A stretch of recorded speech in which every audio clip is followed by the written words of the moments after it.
Tension, depression, آپ کو سمجھ نہیں آ رہی کہ میں نے کیا کرنا ہے, کدھر جانا ہے, کریئر کون سا چننا ہے, سبجیکٹ کون سا پڑھنا ہے, میں کام کر رہا ہوں مجھے بے جا غصہ آ رہا ہے, میں کچھ کام سٹارٹ نہیں کر سکتا ہوں, انیشیٹو نہیں لے سک رہا ہوں. تو ان تمام پرابلمس کے لیے جو اپروپریٹ بندہ ہے جس کو آپ نے کنسرن کرنا ہے, that is a psychologist. All right, ٹھیک ہے میم. یہاں پہ ایک بات میں یہ آپ سے تھوڑی سی اس چیز میں کلیئرٹی چاہوں گا. جی کہ ابھی آپ نے سائیکالوجی کی بات کی, اس کو آپ نے ایکسپلین کیا, اور ساتھ آپ نے یہ کہا کہ ہم لوگ ٹریٹ کرتے ہیں وداؤٹ میڈیسن. جی بالکل. ٹھیک ہے, تو اب وہ کون سا فیز ہوتا ہے کہ جہاں پہ آپ کو یہ لگتا ہے کہ آپ کے پاس یہ کلائنٹ بیٹھا ہوا ہے, آپ نے اس کے مائنڈ کو کلیئر کرنے کی کوشش کی ہے, جو بھی مس کنسیپشنز تھی یا پرابلمس تھی یا obstructions تھی ان کو ریموو کرنے کی کوشش کی ہے. صحیح. ٹھیک ہے, لیکن وہ کون سا ایسا فیز ہوتا ہے جہاں پہ آپ کو یہ لگتا ہے کہ اب یہ جو پرابلمس ہیں یہ آپ لوگوں سے اگر ہینڈل نہیں ہو رہی تو آپ پھر اس کو سائیکیٹرسٹ کی طرف ریفر کرتے ہیں؟ اچھا سر, اب دیکھیں ہمارے جتنے بھی سائیکولوجیکل ڈس آرڈرز ہوتے ہیں وہ 2 ٹائپس کے ہوتے ہیں. ٹھیک ہے. ایک ہمارے پاس ہے نیوروٹکس جو کم انٹینسٹی کے ہوتے ہیں, ایک ہوتے ہیں سائیکوٹکس جو زیادہ انٹینسٹی کے ہوتے ہیں. ٹھیک ہے. نیوروٹکس میں ہماری انزائٹی آ جاتی ہے, PTSD آ گئی, OCD آ گئی, مطلب چھوٹے چھوٹے منی ڈس آرڈرز آ جاتے ہیں. جبکہ سائیکوٹکس میں ہمارے پاس سکزوفرینیا ہے, پرسنالٹی ڈس آرڈرز ہیں, مطلب اس طرح کے جو سویئر ڈس آرڈرز ہیں جن کے نام سے ہی آپ کو خوف آ رہا ہوتا ہے, تو ویسے ڈس آرڈرز آ جاتے ہیں. اب نیوروٹک ڈس آرڈرز میں آپ کا کلائنٹ انڈرسٹینڈنگ اس کی ہوتی ہے, انسائٹ ہوتی ہے. انسائٹ میں ہے کہ اس کو پتا ہے میرے ساتھ کیا پرابلم ہے, وہ آپ کی بات سن سک رہا ہے, سمجھ سک رہا ہے. عام الفاظ میں اگر میں آپ کو کہوں عام لوگوں کے لیے, تو اس کے دماغ کے کیمیکلز اپنی جگہ پر ہوتے ہیں, وہ سمجھنے کے فیز میں ہوتا ہے. اور جب وہ سمجھنے والے فیز سے باہر نکل گیا ہے, آپ اسے کچھ بھی سمجھا رہے ہیں اور وہ اس کا کوئی اور ہی مطلب لے رہا ہے, تو اس کا مطلب کہ اب وہ انٹینسٹی زیادہ ہو گئی ہے اور اب اس کو میڈیسنز کے ذریعے سے کیمیکلز کو بیلنس کرنے کی ضرورت ہے. دوسری بات یہ ہے کہ جس طرح سے دیکھیں آپ کسی بھی میڈیکل ڈاکٹر کے پاس جاتے ہیں تو وہ آپ کو کچھ ٹیسٹ لکھ کر دیتا ہے, بلڈ ٹیسٹ لکھ کر دے گا, یورین ٹیسٹ لکھ کر دے گا ڈائگنوسس کے لیے. ایگزیکٹلی. بالکل اسی طرح سے ہم سائیکالوجسٹ کے پاس بھی سائیکولوجیکل ٹیسٹس موجود ہوتے ہیں, سائیکولوجیکل انوینٹریز ہیں, بیٹریز ہیں, بہت سارے اسکیلز ہیں ڈپریشن کے, انزائٹی کے, OCD کے, سائیکوسس کے, پرسنالٹی ڈس آرڈرز کے. تو جب میں وہ ٹیسٹ اس پہ اپلائی کرتی ہوں تو اس کی بیسس پہ اس کے ریزلٹس مجھے بتاتے ہیں کہ یہ بندہ سائیکیٹری کا کیس ہے یا پھر سائیکالوجی کا کیس ہے. ٹھیک ہے, بالکل ٹھیک ہے. لیکن میم یہاں پہ ایک بہت بڑی جو رکاوٹ ہے ہماری سوسائٹی کے حوالے سے اسپیسیفکلی میں بات کروں گا, وہ یہ ہے کہ ہم لوگ اس چیز کو ایکسیپٹ نہیں کرتے, چاہے وہ سائیکیٹرسٹ ہو یا سائیکالوجسٹ ہو. میں نے خود پرسنلی اس چیز کو دیکھا ہے, چونکہ میں مینٹل ہیلتھ پہ خود بھی ڈاکٹر آفتاب عالم صاحب کے ساتھ پوری ایک سیریز بھی کر چکا ہوں, اور بھی میں کام کر رہا ہوں. میرا بھی اس میں مقصد یہ ہے کہ میں اس چیز کو عام کروں. ٹھیک ہے, لیکن لوگ ایکسیپٹ نہیں کر رہے, لوگ یہ اس چیز کی طرف آ نہیں رکھتے. ایک ٹیبو اٹیچ ہوا ہے ہماری سوسائٹی میں, تو اس کی کیا ریزن ہے اور اس کو کیسے اوور کم کیا جا سکتا ہے؟ اچھا دیکھیں, جب بھی کوئی چیز سٹگمیٹائزڈ ہوتی ہے یا ایک ٹیبو کسی چیز کے ساتھ اٹیچ ہو جاتا ہے, تو وہ تبھی ہٹ سکتا ہے جب ہم اس کو نارملائز کرنے کی کوشش کرتے ہیں. نارملائز کیسے ہوتی ہے چیز؟ جب ہم اس کے بارے میں بات کرنا شروع کرتے ہیں. اب جب ہم سائیکولوجیکل ڈس آرڈرز کے بارے میں بات کریں گے تبھی تو وہ ٹیبو ہٹے گا. میں نے جب یہ سٹارٹ کیا تھا, مجھے 2019 میں نے اپنا کلینک سٹارٹ کیا تھا. ٹھیک ہے. اور اس ٹائم پہ جب میں, کیونکہ ہومیوپیتھک کلینک تھا, لوگ ہومیوپیتھک میڈیسن کی طرف آتے تھے, اور ٹریجڈی یہ ہوئی تھی کہ 3 مہینے کے بعد کووڈ سٹارٹ ہو گیا تھا, لاک ڈاؤن سٹارٹ ہو چکا ہوا تھا. تو اس ٹائم پہ لوگ صرف ہومیوپیتھک میڈیسنس کے لیے آتے تھے. اس زمانے میں ہم نے کرونا انزائٹی کے نام سے ایک پروگرام کیا تھا لوگوں میں اویئرنیس لانے کے لیے کہ اگر ہم اس خوف سے باہر نکل جائیں گے تو ہم زیادہ اچھے سے بیماری کا مقابلہ کر سکتے ہیں. تو بڑا اچھا ہمیں اس کا فیڈ بیک بھی رہا. اس ٹائم پہ ایسے ہوا کہ دیکھیں, اب جس وقت ہم نے وہ ساری تگ و دو شروع کی, لوگوں کے ساتھ بات چیت شروع کی, ورک شاپس ارینج کی, تو میں لوگوں کو کہا کرتی تھی کہ دیکھیں آپ کو دوائی کی ضرورت نہیں ہے, آپ سائیکو تھراپی کروا لیں. ٹھیک ہے. تو لوگوں کا مائنڈ سیٹ ایسا تھا کہ کہیں شوق لگائے جائیں گے, ہمارے عام عرف عام میں لوگ کہتے ہیں شاٹیں لگائی جائیں گی. ایگزیکٹلی, بالکل. تو لوگوں کا مائنڈ سیٹ ایسا تھا. بالکل ایسا ہی ہے. 2019 سے لے کے 2023 تک تقریباً 5 سال مجھے لگے اپنے ارد گرد کے لوگوں کو کنونس کرنے میں کہ دس از سم تھنگ سو نارمل, یہ بتانے میں کہ بھائی I myself suffered from PTSD. میں نے اس کو کیسے کیور کیا کہ میں نے جا کے سیشنز لیے, میں ابھی بھی یہ آپ اپنا پرسنل اپنا پرسنل میں آپ کو بتا رہی ہوں. اچھا امیزنگ. تو میں نے اس کے بارے میں کیوں بات سوری کی, میم آپ تھوڑا سا, میں یہاں پہ ایک ریکویسٹ آپ سے یہ کروں گا کہ آپ ایبریویشن یوز کر رہی ہیں, اس کو تھوڑا سا الیبریٹ کر دیں کہ ہمارے جو دیکھنے والے ہیں ان کی کلیئرٹی کے لیے یہ چیز سمپلیفائی ہو جائے. PTSD, post traumatic stress disorder. اس سے آپ نے خود سفر کیا؟ یس. ٹھیک ہے. تو میرے فادر کا بڑا سویئر ایکسیڈنٹ ہوا, 2 months کے بعد ان کا بڑا سویئر قسم کا ان کو ہارٹ اٹیک ہوا. تو that was a tragic scene. Attachment ان کے ساتھ بہت زیادہ تھی. تو وہ اس ٹائم پہ تو مطلب بینگ سب سے بڑا child you help a lot, you stand there. لیکن لانگ ٹرم میں کیا ہوا کہ مجھے جب وہ ٹراما کا ٹائم گزر گیا تھا تو مجھے post traumatic stress disorder ہو گیا تھا. بالکل ٹھیک ہے. اس ٹائم پہ میں نے نفسیات کی طرف آئی تھی. میں نے سائیکالوجی میں تب ایڈمیشن لیا ہوا تھا, میرا فرسٹ ایئر چل رہا تھا. تو at that time I realize کہ میرے بیہیویئر میں چینجز آ رہی ہیں, اور the first person to notice was my mother. تو میں لوگوں کو بتاتی ہوں کہ بھائی میری اماں نے کیونکہ میرے بیہیویئر میں چینج دیکھی, ان نے مجھے بتایا. I go to my counselling cell, I talk to them. میں نے اپنی ٹیچر کو بتایا کہ بھائی this is what I am feeling. میں نے پھر پراپر اس کے لیے سیشنز لیے, اور الحمدللہ after 1 month I was so fine, so better. ٹھیک ہے. پھر میرا ماسٹرز کلیئر ہوا. پھر میں نے CMH میں جب انٹرنشپ اسٹارٹ کی تو وہاں پہ اللہ کا کرم یہ رہا میرے ساتھ ہمیشہ کہ مجھے ٹیچرز بہت بہترین ملے. تو وہاں پہ جو ہمارے سپروائزر تھے جن کے ساتھ ہم نے 3 months گزارے, ہی واز میجر عمر. تو وہ سائیکو تھراپسٹ بھی تھے ساتھ, سرٹیفائڈ سائیکو تھراپسٹ. تو وہ کہا کرتے تھے کہ کل کو جب تم لوگ کاؤنسلنگ کرو گے, باہر نکلو گے, اپنے کلینکس بناؤ گے, کسی کے ساتھ کام کر رہے ہوگے, تو ایک بات یاد رکھو, 45 منٹ ایک بندے کا دکھ سنا ہے, فوراً بعد 45 منٹ دوسرے بندے کا دکھ سنا ہے, 45 منٹ تیسرے بندے کا دکھ سنا ہے. Psychology is all about listening دکھ آف ادرز نا. آپ دوسرے کی پرابلم سن رہے ہیں. You must be a good listener. Yes. تو وہ کیا ہوگا کہ 1.5-2 گھنٹے کے بعد آپ خود دکھی ہو جاؤ گے. آپ کا دل چاہے گا کہ میں کہیں سر ماروں, میں رونا شروع کر دوں. اچھا, یہ اس میں سے ہماری سوسائٹی میں یہاں پہ ایک اور یہ بھی بات پائی جاتی ہے کہ تھوڑے بہت اثرات ان لوگوں کے اپنے اوپر بھی ہوتے ہیں جو اس چیز کو ڈیل کر رہے تھے. یہ میم یہ myth ہے یا فیکٹ ہے؟ یہ it is a fact. It is a fact. اب میں بتاتی ہوں کہ آپ کیسے اس سے بچ سکتے ہیں. ٹھیک ہے. میرے ان ٹیچر نے کہا 45 منٹ کے سیشن کے بعد 15 منٹ کی بریک لو, باہر نکلو, take a cup of coffee, cup of tea, take some deep breaths, خود کو ریلیکس کرو, ان چیزوں کو ڈائجسٹ کرو جو ابھی تم نے سنی ہیں, جن کا تم نے سجیشنز دیے ہیں. Then start the second session. ٹھیک ہے. اٹس ناٹ اباؤٹ کہ میری OPD میں لائن کتنی لمبی لگی ہوئی ہے اور میں نے رات تک کتنے مریض دیکھ کے کتنے پیسے کما لیے ہیں. It's about your own mental health. ٹھیک ہے. اور ہر 6 مہینے کے بعد go to a psychologist, take a session yourself. اپنا کتھارسس بھی ہو جائے گا نا. اور اس بات کو میں نے اتنا اپنایا سر کہ میں نے اس کو اپنی ہیبٹ بنایا ہوا ہے کہ میں اپنے ابھی بھی اپوائنٹمنٹ پہ لیتی ہوں کیسز سارے کے سارے اس حساب سے کہ جس حساب سے میری اپنی مینٹل ہیلتھ نہیں ڈسٹرب ہو رہی. ٹھیک ہے. اور میں خود ریگولر سیشنز لیتی ہوں جب بھی مجھے ضرورت پڑتی ہے. اور 6 مہینے کے بعد ایک جس طرح سے ہم کہتے ہیں ریفریشر کورس ہو جاتا ہے. دیکھیں میرے گھر میں ڈسٹ بن پڑا ہوا ہے, میں اس کے اندر کچرا ڈال رہی ہوں. ایک ٹائم آئے گا ڈسٹ بن بھر جائے گا. ایگزیکٹلی. اب میں ڈسٹ بن خالی نہیں کروں گی, مزید کچرا ڈالوں گی تو کیا ہوگا؟ اسپیس ختم ہو جائے گی, کچرا نیچے گرے گا. لائک وائز جس طرح سیل فون میں ہوتا ہے. ہاں, گندی بو آنے لگ جائے گی, ہم اس جگہ سے نفرت کرنے لگ جائیں گے. Same happens to our brain. We are having an emotional dustbin in our minds. میں نے اپنا ہر ایموشن اس ڈسٹ بن میں ڈال دیا ہے. بڑے پہ غصہ آیا, جواب نہیں دے سکی, غلط ہونے کے باوجود ڈھس ایموشن اس میں ڈال دیا, ڈسپلیسمنٹ کر دی. خوشی تھی, غم تھا, غصہ تھا, ہر ایموشن میں اس ڈسٹ بن میں ڈال رہی ہوں.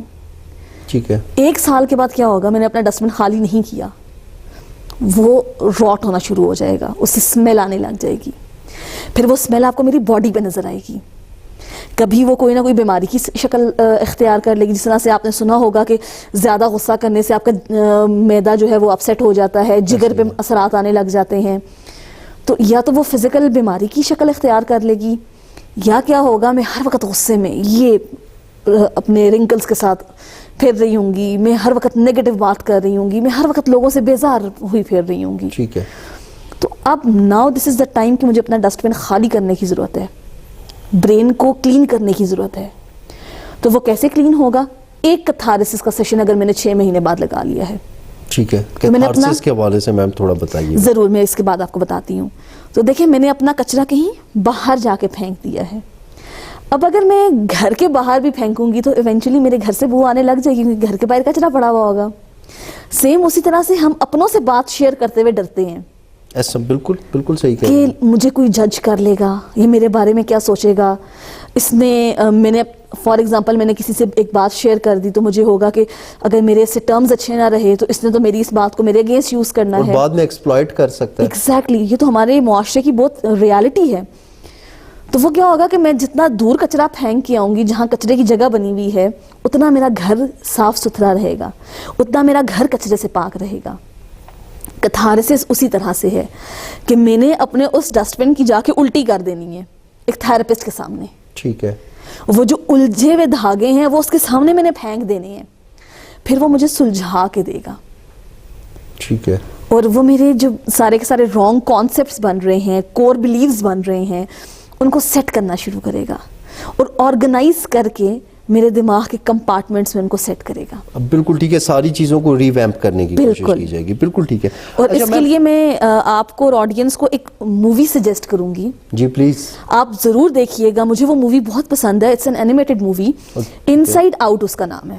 ان سائڈ آؤٹ, یس جی میم نے ایک مووی سجیسٹ کی ہے ان سائڈ آؤٹ. یہ اگر کوئی دیکھنا چاہے سائیکالوجی کے حوالے سے تو یہ بڑی ایموشنز کے حوالے سے آپ بہت چیزیں اس میں سیکھنے والی. میم میں تھوڑا سا سوسائٹی کے رول کی طرف آؤں گا. اگر یہ دیکھا جائے تو سائیکولوجیکل ڈس آرڈرز کا بہت سارے سم ٹائمز لوگ یہ کہہ رہے ہوتے ہیں کہ سوسائٹی کے اینڈ سے ہمیں بڑی پرابلم آتی ہے, ہمیں جاب لیسنس کے تانے ملتے ہیں, ہمیں فیملی ایشوز کے تانے ملتے ہیں, ہمیں پروفیشن کے تانے ملتے ہیں, ہمیں برا بھلا کہا جاتا ہے, ہمیں کرٹیسائز کیا جاتا ہے. تو کیا اس میں سوسائٹی میں بھی بہت زیادہ نیگیٹیوٹی نہیں پھیل چکی کہ جس کی وجہ سے یہ ایشوز بڑھتے جا رہے ہیں؟ نمبر 1. اسی کے ساتھ جو میرا لنک ایشو ہے وہ یہ ہے کہ پھر سوسائٹی کے ساتھ ساتھ باقی وہ کون سے ایسے فیکٹرز ہیں کہ جن کی وجہ سے یہ ہمارے مینٹل ہیلتھ کے جو ایشوز ہیں یہ اتنے زیادہ بڑھتے جا رہے ہیں؟ اچھا جی, اب دیکھیں, کوئی بھی بیماری ہے, چاہے وہ ایک انزائٹی ہے یا چاہے وہ کوئی پرسنالٹی ڈس آرڈر ہے, اسکیزوفرینیا ہے, ٹھیک ہے, وہ نا اس طرح سے انسرکل ہوئی ہوئی ہے. یا اس میں انوائرمنٹل کازز آ جائیں گے, یا آپ کے بایولوجیکل کازز آ جائیں گے, یا آپ کی جینیٹکس اس میں انوالو ہوگی, یا کوئی ٹراما, اسٹریس, ایکسیڈنٹل کازز آ جائیں گے. ٹھیک ہے. اب ایک بندے کے اندر اگر جینز میں یہ چیز چلتی ہوئی آ رہی ہے, اور انفارچونیٹلی میں مطلب آنے والی نسل کے لیے مجھے ڈر لگتا ہے, خوف آتا ہے سر اس بات کو سوچ کے کہ آج کل کے پیرنٹس اتنے ڈپریس ہیں. تو آپ خود سوچیں آنے والے بچوں کے جینز میں ڈپریشن کتنا جا رہا ہوگا, سٹریس کتنا جا رہا ہوگا. ہم جن چیزوں سے سفر کر رہے ہیں تو جو آنے والی نسل ہوگی وہ کتنا سفر کرے گی, کیونکہ تو ان کے جینز میں بھی یہ چیز جا رہی ہے ہم سے. کتنی کمپلیکیشنز ہوں گی. ایگزیکٹلی. تو مجھے تو کبھی کبھی یہ سوچ کے خوف آتا ہے کہ ہم اپنے اس کنٹری میں کیسے نوجوان آگے پیدا کرنے جا رہے ہیں, ہم کیسے لوگوں کو لے کر آ رہے ہیں اور اپنے یوتھ کو ہم کیسے سپوائل کر رہے ہیں. تو یہ تو ہو گیا ہمارا جو جینیٹک کاز آ جاتا ہے. ٹھیک ہے. ابھی اگر میں نے ایک جو کپل تھا اس نے اپنی ہیبٹس کو وہ سیف اینڈ ساؤنڈ نہیں کیا, اپنے جو ان کی پیرنٹنگ ٹیکنیکس تھی اس کو پہلے سے ڈسکس نہیں کیا ہوا. جس طرح سے دیکھیں باہر کے ملکوں میں ابھی بھی کانسیپٹ ہے میرج کاؤنسلرز کا, کپل تھراپیز ہوتی ہیں اس میں. Even if you are planning your family, آپ شادی پلان کر رہے ہیں اس سے پہلے بھی وہ پراپرلی کاؤنسل کرتے ہیں آپ کی ساری چیزوں کو دیکھ کے کہ آپ کو پتہ ہے کہ کل کو میں نے کون کون سے کانسیکوینسز بھگتنے ہیں اور کل کو میں کیسی جنریشن کو ریس کر رہی ہوں. ٹھیک ہے. یہاں پہ کوئی کانسیپٹ نہیں ہے. فیملی تھراپیز ہوتی ہیں جس میں پوری فیملی کو بٹھا کے بتایا جاتا ہے کہ یہ نمبر اے جو تھا فیملی میں, he suffering from some disorder, تو B C D E F جتنے بھی لوگ ہیں فیملی کے ان کو بٹھا کے پوری ساری فیملی کو کاؤنسل کیا جاتا ہے. مطلب پراپرلی ایک ڈسکشن ہوتی ہے تاکہ ساری چیزیں ڈسکلوز ہو جائیں, تاکہ پوری فیملی کو پتہ ہو کہ میں نے اس کیس کو ہینڈل کیسے کرنا ہے. ٹھیک ہے, صحیح ہے. اور جب میرے خیال میں جب ہم فیملی تھراپیز کی طرف جاتے ہیں, جب پوری فیملی اس چیز سے ویل نون اویئر ہوتی ہے تو وہ بندہ کم سفر کرتا ہے. ایسا ہی ہے کہ ظاہر بات ہے سمجھنے والے, انڈرسٹینڈنگ والے لوگ اس کے ارد گرد زیادہ ہوتے ہیں. پھر ہمارے انوائرمنٹل کازز آ جاتے ہیں. ابھی دیکھیں ایک بچہ ہے جس نے اس گھر میں آنکھ کھولی جس گھر میں لڑائی جھگڑے ہو رہے ہیں, اور ہمارے سب کانٹیننٹ کی نا خوبصورتی تھی جی جو ہمارا فیملی سسٹم تھا. ایسا ہی ہے. اور اب ہم نے اپنی اس خوبصورتی کو سپوائل کر دیا ہے.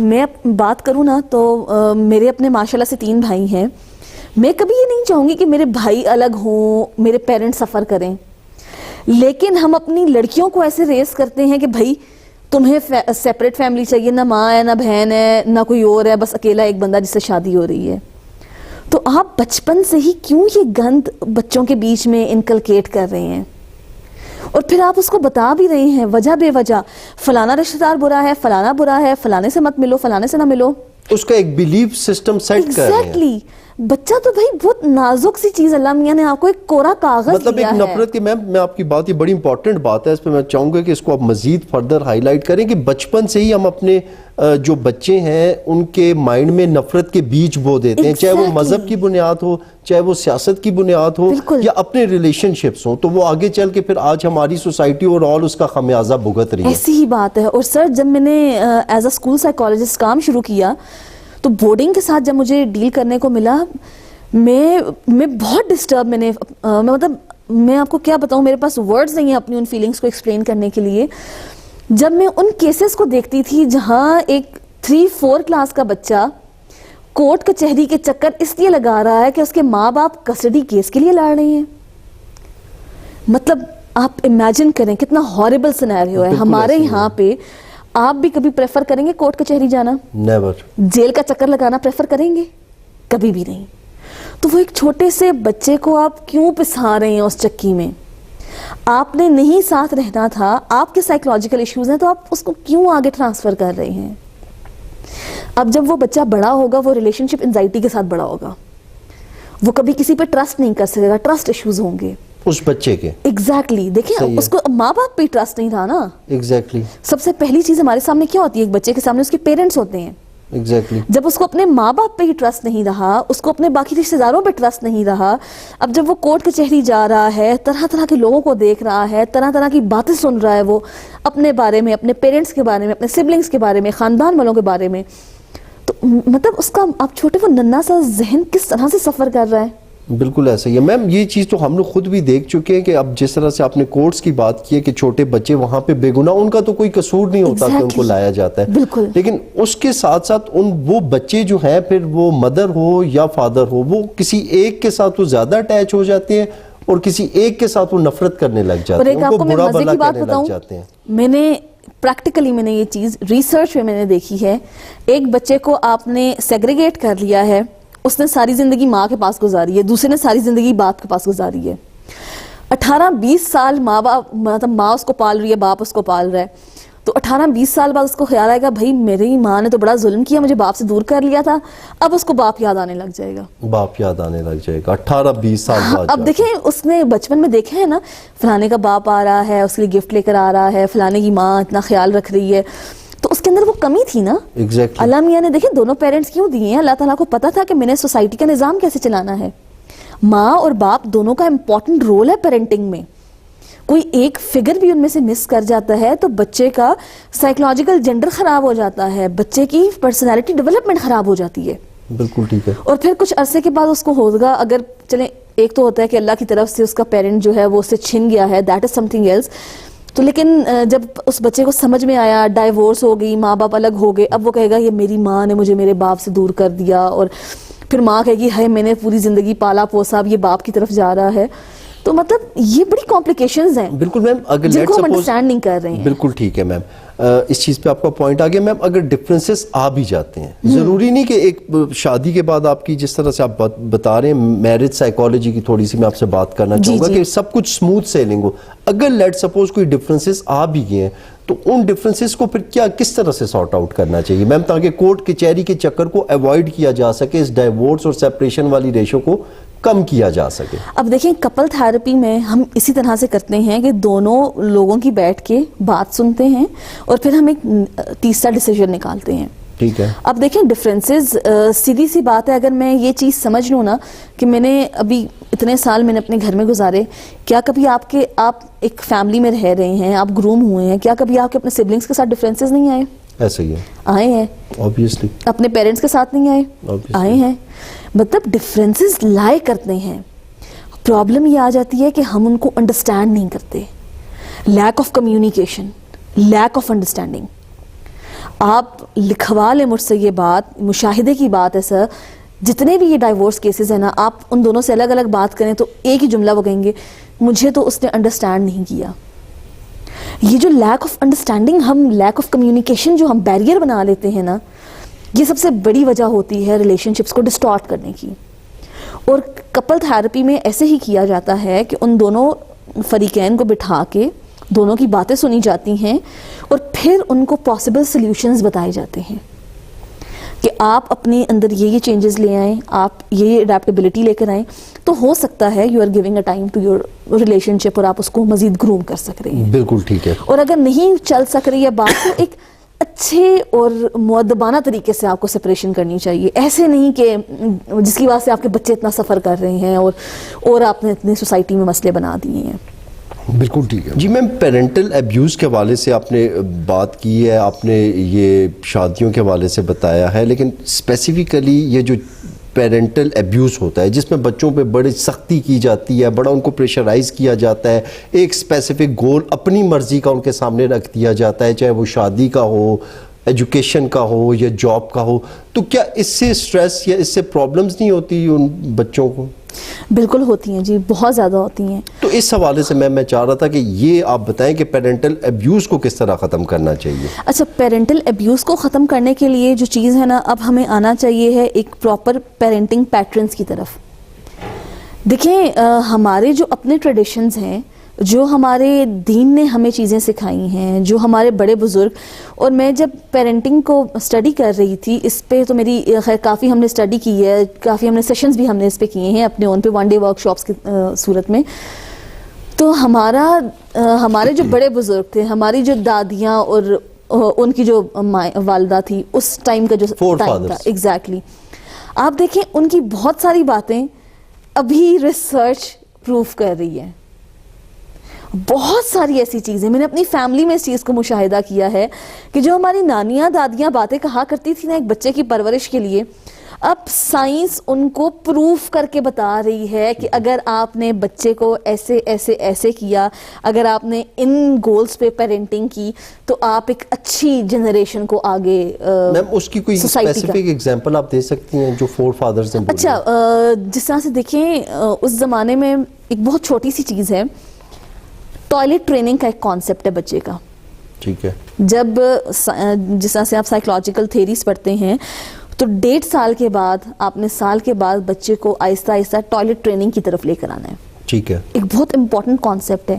ہمارے یہاں ابھی تک دیکھیں بچے جو ہیں, ہم اتنے ویل گرومڈ ہو جاتے ہیں, بڑے ہو جاتے ہیں, لیکن اگر ہم نے ٹوائلٹ یوز کرنا ہو تو ہمیں بڑی شائنس آ رہی ہوتی ہے, ہم جا کے ٹوائلٹ نہیں یوز کر سک رہے ہوتے ہیں. جبکہ دس از سم تھنگ سو نیچرل. ایک چیز ہے, آپ نے جس طرح سے آپ پانی کسی سے مانگ رہے ہیں, آپ کھانا مانگ رہے ہیں, آپ ایکسکیوز کر کے واش روم بھی جا سکتے ہیں, لیکن ہمیں کانفیڈنس نہیں ہوتا اس چیز کا. اور آپ کو میں مزے کی بات بتاؤں کہ ٹوائلٹ ٹریننگ کے ٹائم پہ بھی اگر آپ کی اسٹرکٹ ٹوائلٹ ٹریننگ رہتی ہے, تو بچے کی پرسنالٹی میں کچھ اور طرح کی سختیاں آ جاتی ہیں, کچھ اور طرح کے ڈس آرڈرز آ جاتے ہیں. اگر بہت لینینٹ ٹوائلٹ ٹریننگ کے ٹائم پہ نہیں کی, تو بچے کی پرسنالٹی اور طرح سے خراب ہو رہی ہے. اب جو ہمارے فور فادرز تھے, جو ہماری نانیاں دادیاں تھیں, وہ کیا کرتی تھی کہ وہ سٹارٹ سے ہی بچوں کو واش روم جانے کا ایک کانسیپٹ دیا کرتی تھی. تو وہ بچہ, اس کی گرومنگ اس طرح سے ہو رہی ہے. یہ بظاہر تو ایک بہت چھوٹی سی بات ہے, لیکن یہ ایک ایسا کانسیپٹ ہے ہماری لائف میں, مینرزم کی طرف لا رہے ہیں, ایتھکس ہیں آپ کے مینرز آ رہے ہیں اس میں, آپ کی لائف کے سیٹ پیٹرنز آ رہے ہیں, بہت ساری چیزیں اس ایک ٹریننگ سے جڑی ہوئی ہیں. پھر اس کے بعد ضد کا کانسیپٹ تھا. ہمارے بڑے بزرگوں نے ایسے بچے ریز کیے تھے کہ جن میں آپس میں جیلسی نہیں تھی, کمپٹیشن نہیں تھا, ان کے اندر سوشل سکلز بہت اچھی ویل ڈیولپڈ تھی. جبکہ آج کل کے آپ بچے دیکھیں, ان میں یہ چیزیں لیک کر رہی ہیں. بچہ پیدا ہو رہا ہے تو وہ اسکرین کے سامنے پیدا ہو رہا ہے. صحیح ہے. دیکھیں, اس نے اپنے پیرنٹس کو before the time of birth بھی, ہم فون ہی استعمال کر رہے ہیں, سگنلز کیا جا رہے ہیں بچے کو, فون کی جا رہے ہیں. آفٹر برتھ تصویریں کھینچی جا رہی ہیں, ویڈیوز بن رہی ہیں. تھوڑا سا وہ کچھ مہینے کا ہوا, اس کو کھانا شانا کھلانا ہے, پاس اسکرین پہ کچھ لگا کے رکھ دیا. اس بچے کا کیا قصور ہے, وہ تو دیکھ ہی اس چیز کو رہا ہے, تو اس نے تو اسی کو استعمال کرنا ہے. صحیح ہے. اس کا تو اسکرین ٹائم زیادہ ہونا ہے. اب اس نے ضد بھی کرنی ہے, اب اس کا ایگریشن بھی زیادہ ہونے لگ جائے گا. دیکھیں اس کو جو ایک ہیپی ہارمون آرام سے ملنے کی ضرورت تھی، سیروٹونن جو اس کا انکریز ہونا تھا، اس کے چلتے میں نے اس کو فوراً سے ڈوپامین دے کے پلیئر اس کا اوپر کر دیا. ہم کہتے ہیں جی ہمارا بچہ ڈرگ ایڈکٹ نہ بن جائے، پر کیا آپ کو معلوم ہے کہ 1 گھنٹہ، ریسرچ بتاتی ہے 1 گھنٹہ کنٹینیوسلی فون یوز کرنا is equal to you are taking 2 lanes of cocaine. تو آپ خود سوچ لیں کہ ہم کیا اپنے بچوں کو ایڈکٹ نہیں بنا رہے؟ ہم ان کے دماغ کو اتنا پلیئر دے رہے ہیں جتنا کوکین یوز کرنے سے مل رہا ہے. اب کیا ہوگا، اس کا غصہ بڑھ جائے گا، اس کے اندر ضد بہت زیادہ آ جائے گی، اور اس کی وجہ سے کیا ہے کہ اس کو فوراً سے پلیئر چاہیے ہے. پھر ہم نے اپنے بچوں کی بے جا باتیں ماننا شروع کر دی ہیں. کانسیپٹ آف نو تو رہا ہی نہیں ہے سوسائٹی میں. ابھی ایک بہت مزے کی تھیری ہے، ایک بہت مزے کی تھیراپی ہے یہ. آپ نے بچے کو کہا ہے نو، یور نو مینز نو. آپ کچھ سال پیچھے جائیں، جب آپ کے بڑے بزرگ آپ کو نہ کر دیتے تھے، کیا آپ کی ہمت ہوتی تھی ان کے نہ کے آگے ضد کرنے کی؟ نیور. کیونکہ اس ٹائم پہ انہوں نے گرومنگ ایسے کی ہوئی تھی اپنے بچوں کی کہ بچے کی مجال ہو کہ ہمت ہو ان کی نہ کو ہاں میں بدلنے کی. میم 1 سیکنڈ، بالکل آپ کی بات ٹھیک ہے. یہاں پہ میں 1 منٹ کے لیے آپ کو روکوں گا، وہ اس لیے کہ بچوں کی، بہت سارے بچوں کی نیچر ڈفرینٹ ہوتی ہے. اب ایک وہ بچہ ہے کہ جس کو پیرنٹ نے کہہ دیا نو تو وہ کہے گا that is final decision, that is no, ٹھیک ہے. لیکن ایک بچہ ہے جو آگے سے سٹربن ہوگا، obstinate ہوگا، جو اس چیز کو ریزسٹ کرے گا، جو اس چیز کے خلاف جائے گا. تو پھر ان بچوں کو کیسے ڈیل کرنا چاہیے؟ کیا ان پہ تشدد کرنا چاہیے، ان کو زد و کوب کرنا چاہیے، یا ان کے لیے بھی ڈیل کرنے کی کوئی پراپر کاؤنسلنگ وغیرہ ہونی چاہیے؟ پراپر ٹیکنیکس ہوں گی. اگر میں بچے کو ڈھبا ڈب مار کٹائی شروع کر دوں گی، بچہ تو ڈھیٹ ہو جائے گا. وہ تو کہے گا بھائی ٹھیک ہے نا یار، یہ انہیں مارنا ہی ہے، مجھے تو خیر ہے، کیا ہوگا، 10 تھپڑ کھا کے بات میری ماننی ہے، میری ماننی ہے. ہاں. تو اس کو پتہ ہے وہ ڈھیٹ ہو چکا ہے، پھر تو کوئی حل ہی نہیں رہا. آپ نے اس کو ٹیکنیکلی ہینڈل کرنا ہے. دیکھیں اللہ میاں نے آپ کو پلین پیپر دیا ہے، آپ کو ایک ڈو دی ہے. آپ کا کام ہے آپ اس پلین پیپر پہ پوئٹری لکھتے ہیں، فریز لکھتے ہیں، گانا لکھتے ہیں، یا کچھ اول فول لکھتے ہیں. یہ آپ کا کام تھا اس پیپر پہ لکھنا. آپ کو وہ ڈو ملی ہے، آپ کا کام ہے کہ اس کو ایسے مروڑ تروڑ کے پھینک دیتے ہیں، ضائع کر دیتے ہیں، یا اس سے کچھ کریٹو سی چیز بناتے ہیں. ٹھیک ہے. تو بچے کی سٹارٹ سے even before the birth of child parenting start ہوتی ہے. اور پیرنٹنگ بہت واسٹ چیز ہے، اس پہ بہت ڈیٹیل سے بات کرنے کی ضرورت ہے تاکہ ہمارے لوگوں کو پیرنٹنگ کا اصل مقصد پتہ چلے کہ واٹ پیرنٹنگ از، اور کہاں سے مجھے پیرنٹنگ سٹارٹ کرنی ہے. کیسا انوائرمنٹ ہونا چاہیے ہے جو میں نے اپنے گھر میں پہلے سے بنا کے رکھا ہوا ہے کہ اس پازیٹیو انوائرمنٹ میں جب میرا بچہ آئے گا، میرے بیہیویئرس کو دیکھ کے جب اس بچے نے سیکھنا ہے تو ایسی کون سی چینجز میں نے اپنی پرسنالٹی میں لائی ہیں جس کی وجہ سے میں نے وہ ضدی، ہٹ دھرم، غصے والا ایسا نیگیٹو انسان نہیں پیدا کیا، بلکہ ایک اچھا آپٹمسٹ، پازیٹیو، لوگوں کی رسپیکٹ کرنے والا، اپنی ورتھ پہچاننے والا، اور اچھے طریقے سے اچھی سوشل سکلز کے ساتھ لوگوں کے ساتھ بیہیو کرنے والا بچہ بنایا. بالکل ٹھیک ہے میم. ٹاپکس تو بہت سارے ہیں آپ کے ساتھ ڈسکس کرنے کے لیے. ایک لاسٹ پوائنٹ پوچھوں گا چونکہ ٹائم تھوڑا سا اب رہ گیا پروگرام کا، تو انشاءاللہ پھر نیکسٹ ٹائم بھی ہم کریں گے. ٹاپک وائز میں آپ کے ساتھ پروگرام کروں گا. لاسٹ میں پیرنٹل ایبیوز کے حوالے سے میم میں یہ کہنا چاہوں گا کہ بچوں کی جو سراؤنڈنگس ہیں اس حوالے سے بتائیں کہ بچوں کے ارد گرد کا ماحول کا اچھا ہونا کتنا ضروری ہے، جس میں ان کے اسکول کا ماحول، ان کے نیبرز کا ماحول، کن لوگوں میں وہ اٹھ بیٹھ رہے ہیں. کیونکہ ہم نے تو یہ دیکھا ہے کہ جو چائلڈ ایبیوزز کے کیسز آتے ہیں موسٹلی ان میں اپنے ہی لوگ انوالو ہوتے ہیں، اپنے ریلیٹیوز ہوتے ہیں، اپنے فرینڈز ہوتے ہیں. تو اس ماحول کی، اس سرکل کی کیا امپورٹنس ہے؟ بہت زیادہ امپورٹنس ہے. دیکھیں جی، بچہ جو ہے نا وہ اپنے پیئرز سے زیادہ سیکھتا ہے، انوائرمنٹ سے زیادہ سیکھتا ہے، وہ لوگوں کے بیہیویئر سے سیکھ رہا ہے جو چیز اس کو اٹریکٹ کر رہی ہے. تو جب آپ نے اپنے بچے کی سوشل ڈیولپمنٹ کی سوچ لیا ہے کہ اب میں نے اپنے بچے کو سوشل ڈیولپمنٹ کی طرف لے کے جانا ہے، تو اس کی پلینگ ٹائم کیا ہونا چاہیے ہے، اس کو میں کن لوگوں کے ساتھ کھلا رہا ہوں اور کس طرح سے کھلا رہا ہوں، یہ چیزیں بہت میٹر کرتی ہیں. ٹھیک ہے. آپ اچھے سے اچھا اسکول چنیں اس کے لیے، اسکول کے ماحول کو توجہ میں رکھیں، اور پیرنٹس کی طرف سے جو لیک آ جاتا ہے نا ٹیچر سے بات نہیں کرنی, انوائرمنٹ کو نہیں دیکھنا, وہ بہت بڑی کمی رہ جاتی ہے بچے کی پرسنالٹی میں. آپ نے اسکول میں ڈال دیا اس کا یہ مطلب نہیں آپ نے بچے کو پھینک دیا ہے. آپ اپنے اسکیجول میں سے دونوں پیرنٹس میں سے کوئی ایک لازمی ٹائم رکھے کہ میں نے بچے کو پڑھانا ہے, ہوم ورک کروانا ہے, میرے بچے سے اس کے دن کی روٹین پوچھنی ہے. ایک میں آپ کو کیس بتاؤں تو ایک بچہ تھا, وہ بہت ہی سویئر ابیوز میں پھر چلا گیا تھا, ڈرگ ایڈکٹ بن چکا ہوا تھا. ہم جب اپنی ڈرگ ہسٹری کر رہے تھے اس دوران ایسے کیسز سامنے آئے تھے. اس لڑکے نے کیوں ڈرگ سٹارٹ کیے تھے, اس نے کہا تھا کہ میرا دوست مجھے کہتا ہے کہ ایک دفعہ میں سگریٹ پی کے گھر گیا تو میں گھر جاتا ہوں تو میری اماں میرے گلے شلے لگتی ہیں تو وہ پہلے سونگتی ہیں کہ اس کے پاس سے کوئی ایسی اسمیل تو نہیں آ رہی. ایج آپ کو پتہ ہے ایک ایج ہوتی ہے, اس میں زیادہ تھرل ہوتا ہے کہ چلو اس سائڈ پہ آپ چلے جاتے ہیں. تو اس نے کہا بھائی میری ماں تو بہت نوٹس کرتی ہے تو بھائی میں تو ایسی کسی ایکٹیویٹی کی طرف نہیں جا رہا ہوں. تو اس نے صرف اس شغل میں کہ کیا میری مدر بھی مجھ پہ نوٹس کریں گی, انہیں بھی میرا اتنا خیال ہوگا, وہ ایک دن سگریٹ پی کے گھر چلا گیا. ٹھیک ہے, ماں باپ نے بادر ہی نہیں کیا کہ بچہ کب آیا, کس وقت آیا, کیا کر رہا ہے, کیا نہیں کر رہا. تو اس سٹریس نے اس کو ڈرگ ایڈکٹ بنا دیا تھا. تو آپ کو اپنے بچوں کے ساتھ ایک ایسا ماحول بنانا ہے. دیکھیں جب ہم اپنے دین کی بات کرتے ہیں تو حضرت علی نے کہا ہے کہ جب بیٹے کا قد باپ تک پہنچ آتا ہے تو باپ اپنے بیٹے کو دوست کی طرح رکھے. بالکل ٹھیک ہے. تو آپ کو اپنے بچوں کے ساتھ وہ ایک فرینک ماحول بنانے کی ضرورت ہے. آپ کو پتا ہو کہ میرا بچہ اسکول میں کیا کر رہا ہے, کن لوگوں کے ساتھ اٹھ بیٹھ رہا ہے, اور اگر آپ کو لگ رہا ہے کہ اس کے ارد گرد کوئی ایسا بندہ آ گیا ہے جو آپ کے بچے کی پرسنالٹی پہ غلط اثر ڈال رہا ہے, تو آپ دونوں کے بیچ میں اتنا اچھا ریلیشن ہونا چاہیے کہ آپ کمیونیکیٹ کر سکیں. آپ بتائیں کہ جو اچانک سے تمہارا یہ نیا دوست بنا ہے, مجھے کچھ ٹھیک نہیں لگ رہا, ان چیزوں کو تم دیکھ لو. تو ایک میوچل انڈرسٹینڈنگ کے ساتھ آپ بچے کے ساتھ چلیں. یہ نہیں کہ بس میری خواہش تھی کہ میں ڈاکٹر نہیں بن سکا تو تم نے ڈاکٹر بننا ہے, تو بس آپ نے اس کو پھینک دیا ہے, اپنی خواہش ہے اس پہ امپوز کر دیا. آپ بچے کے دیکھیں آپ نے زندگی گزار لی ہے, نہیں پوری ہو سکی, ایک خواہش نہیں ہو سکی, پر اب آپ اس کو دیکھیں اس کے اندر کیا کیا ٹیلنٹس ہیں, آپ اس کو سکلز دیں, اس کو امپروو کریں, نہ کہ مزید ابیوز کریں. سوسائٹی موجود ہے ابیوز کرنے کے لیے, سوسائٹی موجود ہے پریشر کے لیے, اور ہم تو رہتے ہی ایسے معاشرے میں ہیں جہاں پہ ہر سٹیپ پہ سوسائٹی آپ کو ابیوز کر رہی ہوتی ہے.